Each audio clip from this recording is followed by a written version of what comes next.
우리 옆에 있는 분들, 앞뒤에 계신 분들과 함께 인사했으면 좋겠습니다. 우리 사랑을 더해 갑시다.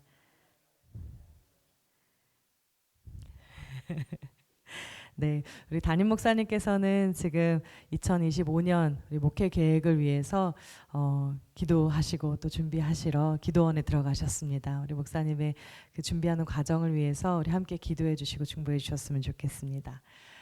아멘. 조건 없이 주는 사랑에 대한 이야기를 우리 청년교회에서 한번 나누어 보았습니다. 우리 수요 이제 예배가 끝난 뒤에 수요 다락방이라고 해서 청년들과 이제 책을 같이 읽고 이제 그 내용에 대해서 또 말씀에 대해서 함께 질문하기도 하고 나눔을 하기도 하는 시간을 갖고 있는데, 지난주에 이제 조건 없이 주는 사랑을 받아본 적이 있느냐 이런 질문을 나누어 보았어요. 그래서 처음에는 잘 생각나지 않아서 글쎄요, 우리가 언제 그런 사랑을 받아봤을까요? 막 이렇게 갸웃갸웃하기도 했지만, 나중에는 이런저런 이야기들을 이제 조금씩 아주 소소한 사랑부터 시작해서 막 나누기 시작했습니다. 근데 그 중에 한 이야기가 이제 얼마 전에 우리 새가족으로 등록한 이제 지섭이라는 청년의 이야기였습니다.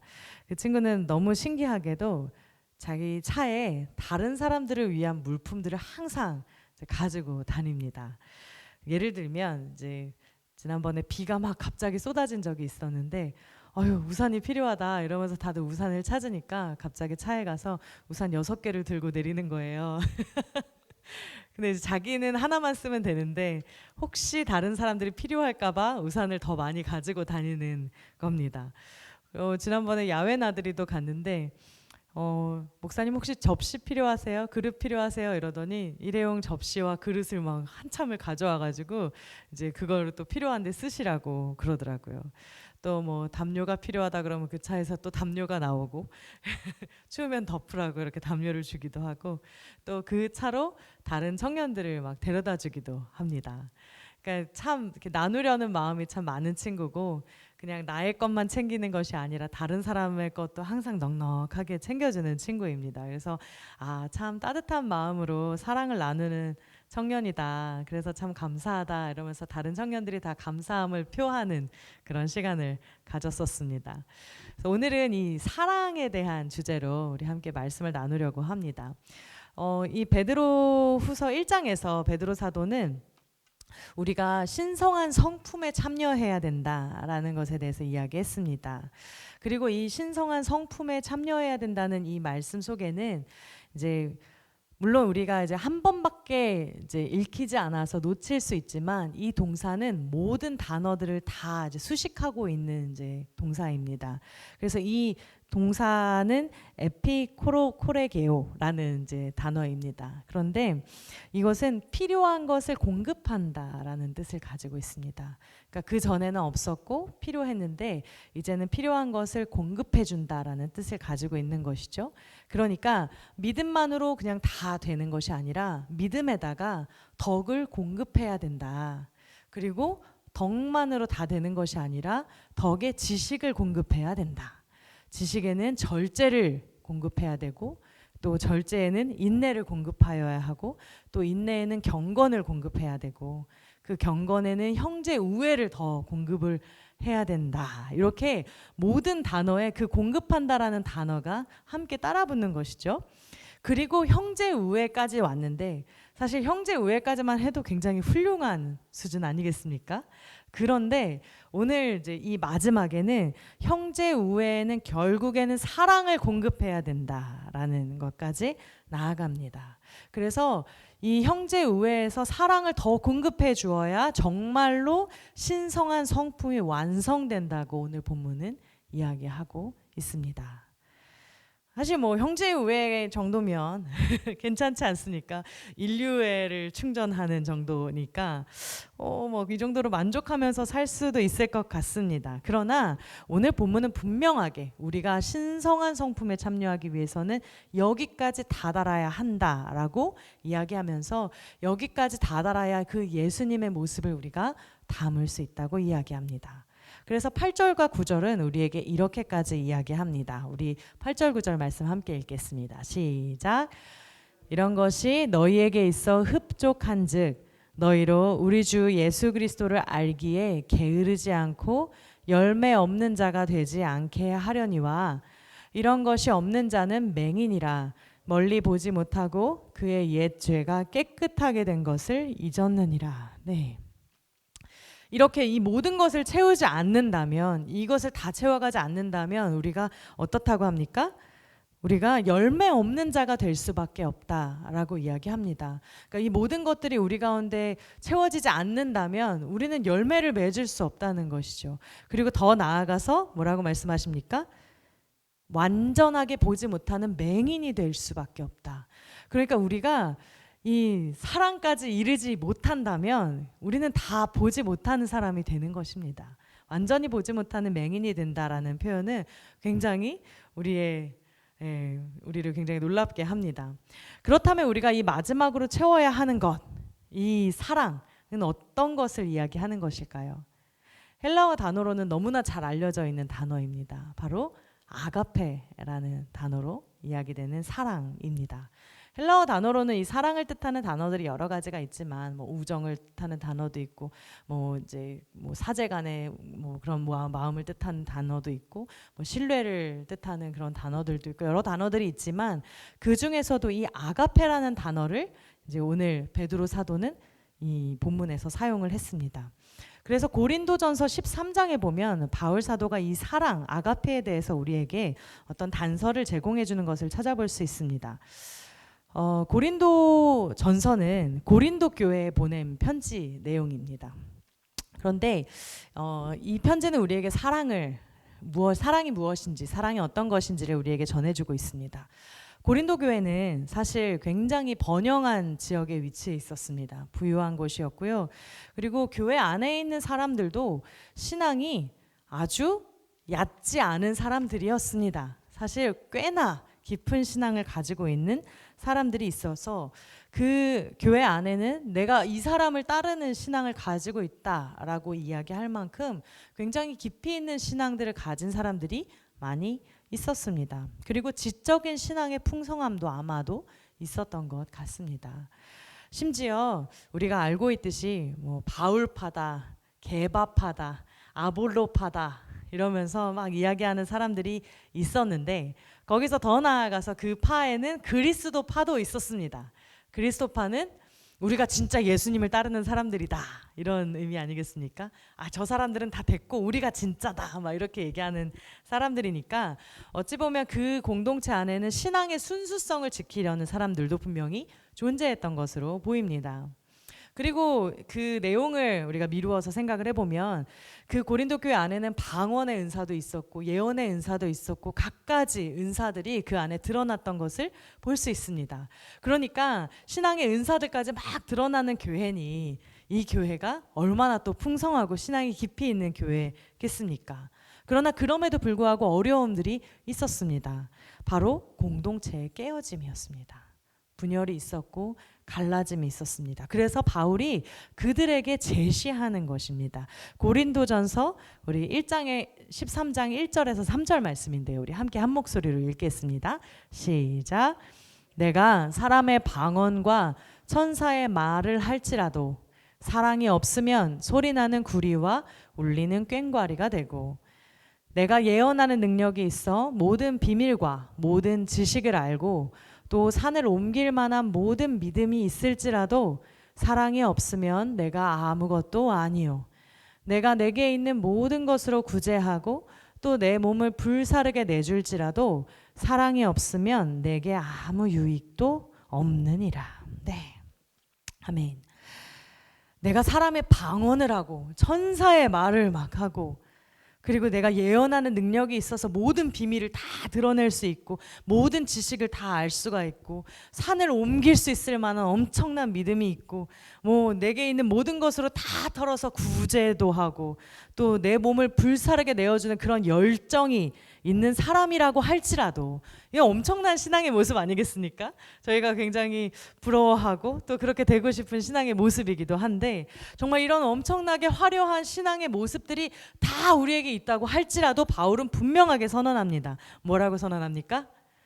그 모든 것이 다 있어도 사랑이 없으면 나는 아무것도 아닙니다. 거기서 사랑이 빠지면 아무 의미가 없습니다. 라는 이야기를 하고 있는 것입니다. 사랑이 없으면 이 모든 것이 아무 유익이 없다는 것입니다.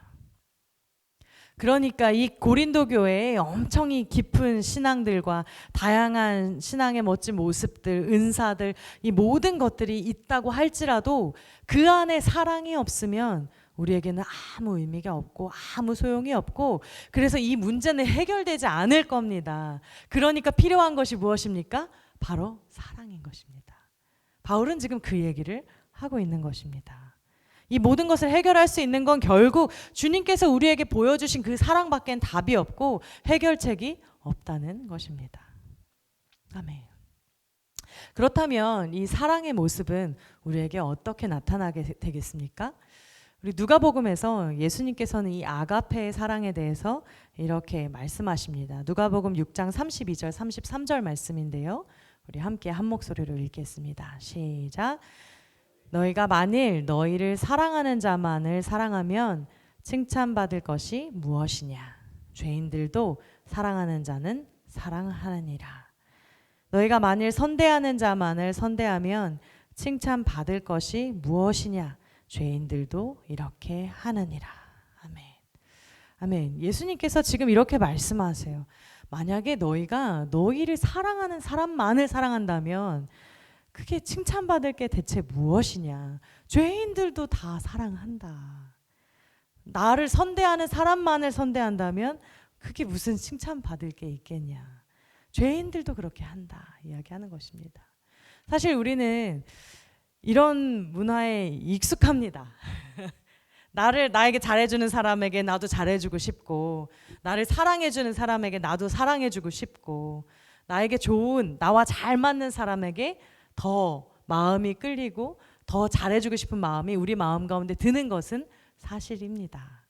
그런데 예수님께서는 우리에게 지금 그것을 넘어서라는 도전을 주고 계시는 것입니다. 교회 밖에 있는 사람들도, 세상의 사람들도 나를 사랑하는 사람을 사랑하는 것, 그것은 할 수 있다. 나에게 잘해주는 사람에게 잘해주는 것, 그건 누구나 할 수 있다 말씀하시는 것입니다. 누가복음 6장 35절에서 예수님께서는 이어서 이렇게 말씀하십니다. 함께 읽겠습니다. 시작. 오직 너희는 원수를 사랑하고 선대하며 아무것도 바라지 말고 꾸어주라. 그리하면 너희 상이 클 것이요 또 지극히 높으신 이의 아들이 되리니 그는 은혜를 모르는 자와 악한 자에게도 인자하시니라. 아멘. 아멘. 예수님께서는 우리에게 그 이상의 것을 도전하시면서 말씀하십니다. 원수를 사랑하고, 정말 왼수 같고 원수 같은 그 사람도 사랑하고 아무것도 바라지 말고 꾸어주라. 우리가 손해보는 것 같고, 우리가 정말 지는 것 같고, 저 사람에게 절대 잘해주고 싶지 않은 마음이 들 그때에도 우리가 그것을 넘어서서 그 사람을 사랑하고 품을 수 있어야 그것이 진정한 주님께서 우리에게 가르쳐 주신 사랑이라는 것입니다. 아멘.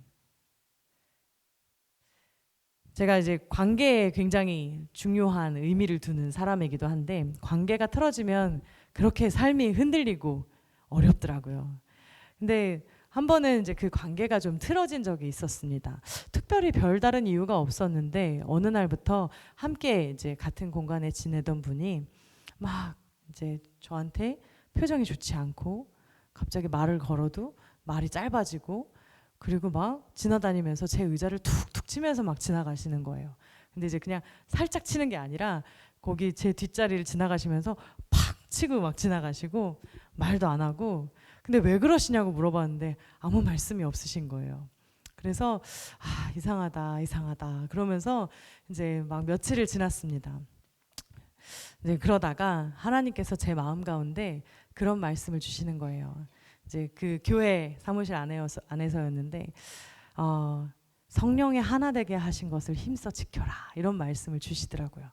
그래서 제가 이것을 어떻게 해야 될지 정말 모르겠어서 너무 속상하고 답답하고, 그래서 막 이 사람이 나한테 이렇게 갑자기 내 의자를 막 치고 지나가고 갑자기 막 이렇게 막 화난 표정을 짓고 이렇게 하는 게 대체 뭐 때문인가 막 괴로워하고 있을 때 주님께서 제게 그 말씀을 주셔서 제가 하나님 앞에 다시 한번 마음을 먹었습니다. 아, 내가 마음이 열려 있어야 되겠다.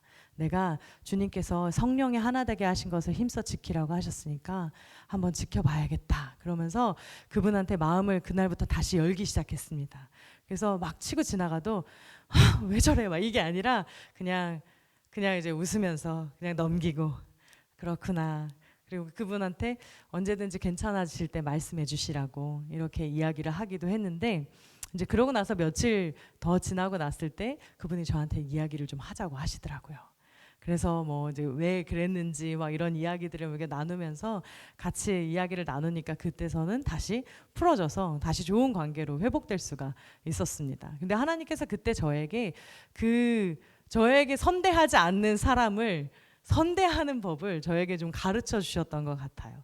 아, 저 사람한테 내가 어떻게 표정을 풀 수가 있냐고, 아, 저 사람한테 내가 어떻게 화를 안 낼 수가 있냐고 막 이랬던 저인데 하나님께서 저를 다독이시면서 힘써 지켜주라, 함께 하자 이렇게 말씀하시니까 제가 다시 마음을 잡고 마음을 여니까 또 하나님 안에서 그 하나됨이 다시 회복되는 역사를 경험할 수가 있었습니다. 성경에서는 지혜서라고 불리는 이제 부분들이 있습니다. 근데 구약에는 욥기가 그 지혜서 안에 들어갑니다.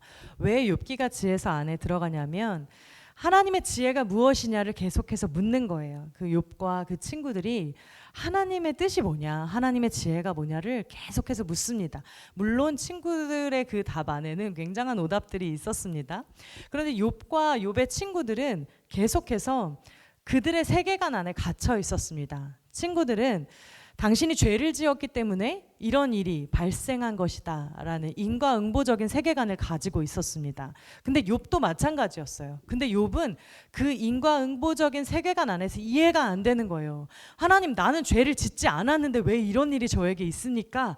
라고 묻는 것입니다. 친구들은 너가 죄를 지었으니까 이 일이 일어났을 것이다 끊임없이 얘기하는 거고, 욥은 하나님, 저 죄 짓지 않았는데요, 어떻게 이런 일이 저에게 일어날 수 있습니까? 하나님께 이렇게 묻습니다.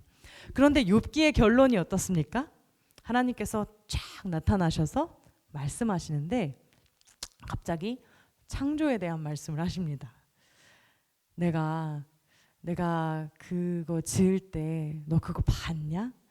내가 이 창조를 할 때 너 그거 어떻게 됐는지 아냐? 이러면서 하나님께서 말씀하시는 거예요. 그래서 저는 처음에 욥기를 읽고 나서 좀 충격을 받았습니다. 하나님, 이게 무슨 대답이에요? 하나님, 이게 무슨 대답이에요? 너무 엉뚱한 대답을 하고 계시잖아요.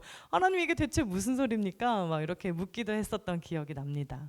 그런데 하나님께서 욥에게 이런 창조에 대해서 말씀하시는 데는 이유가 있습니다. 이전에는 욥이 인과응보적인 세계관 안에서 A를 넣으면 B가 나와야 하는 그 가치관을 가지고 살았습니다. 그런데 하나님께서 이제 욥이 그것을 뛰어넘어서 새로운 차원으로 나아오도록 욥을 초청하고 계시는 것입니다. 창조는 무엇입니까? 무에서 유를 창조해내는 것입니다. 없던 것에서 있는 것으로 만들어내시는 것이 하나님의 창조인 것이죠. 그러니까 하나님께서는 지금 욥에게 그 인과응보적인 세계관에서 벗어나서 하나님의 창조의 세계로 나오라는 초청을 하고 계시는 것입니다. 우리가 이 땅을 살아갈 때는 우리는 우리를 사랑하는 사람만을 사랑하는 인과응보적인 세계관을 갖고 있습니다. 우리의 삶 속에도 그게 너무나 깊게 뿌리내려 있어서 우리는 우리가 사랑하는 사람만, 우리를 사랑하는 사람만 사랑하는 게 너무나 익숙합니다. 그런데 하나님께서 지금 오늘 본문을 통해서 말씀하시는 사랑을 더하라, 이 말씀은 우리가 가지고 있는 그 세계관에서 벗어나서 하나님의 세계로 나아오라는 하나님의 초청입니다. 아멘. 아멘. 나를 사랑하는 사람만 사랑하는 것이 아니라 나를 사랑하지 않는 그 무의 세계 속에서도 하나님의 창조의 역사를 나타내라는 것입니다. 나를 사랑하지 않고 나를 미워하고 심지어 나를 힘들게 하는 그 사람이라고 할지라도 하나님의 역사 안에서, 하나님의 창조의 역사 안에서 그것을 끌어안으면서 나아가는 것이 바로 하나님의 사랑이라는 것입니다. 이것이 하나님의 방법이신 줄을 믿습니다. 아멘. 그래서 욥은 욥기의 마지막에 자신을 그렇게 괴롭혔던, 자신을 그렇게 힘들게 했던 그 친구들을 결국 용서합니다. 네.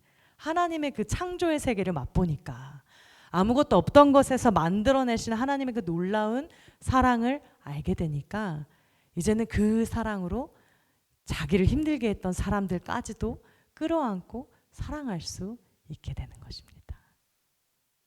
이러한 축복이 오늘 우리 모두에게 있기를 바랍니다. 주님께서는 우리에게 이렇게 말씀하십니다. 이 모든 것 위에 사랑을 더하라. 네, 우리가 이 신성한 성품, 우리가 계속해서 말씀을 통해서 봐왔던 믿음의 덕의 지식을, 지식의 절제를, 절제의 인내를, 인내의 경건을, 경건의 형제의 우애를, 아멘. 형제의 우애에서 이제는 하나님의 그 사랑의 자리에까지 나아오라고 말씀하십니다. 우리가 그렇게 나아가게 될 때 우리는 비로소 열매 맺는 삶을 살아갈 수 있게 되고, 그리고 비로소 보는 삶을, 무엇이 진짜인지를 보는 삶을 살아가게 될 줄을 믿습니다. 아멘. 이 모든 것 위에 사랑을 더하는 저와 여러분 되시기를 주님의 이름으로 축복합니다. 아멘. 우리 함께 기도하겠습니다. 하나님, 우리 안에 이 귀한 사랑을 보여주시고 우리에게 먼저 이 사랑을 쏟아부어 주신 주님의 그 은혜를 우리가 감사드립니다. 우리가 죄인 되었을 때에 하나님께서는 우리를 먼저 사랑해 주셨고, 우리가 하나님을 사랑하지 않았을 때에도 주님은 우리를 사랑하신 분이심을 믿습니다. 하나님, 우리가 이 큰 사랑을 받았으니 이 사랑을 우리의 삶 가운데에도 적용하며 살아갈 수 있도록 인도하여 주시옵소서. 받은 사랑에서 끝나는 것이 아니라 우리와 함께 살아가는 모든 사람들에게 이 사랑을 전하며 살아갈 수 있도록 인도하여 주시옵소서. 믿음의 덕의 지식을, 지식의 절제를, 절제의 인내를, 인내의 경건을, 경건의 형제 우애를, 그리고 그 형제의 우애에 사랑을 더할 수 있도록 인도하여 주시옵소서.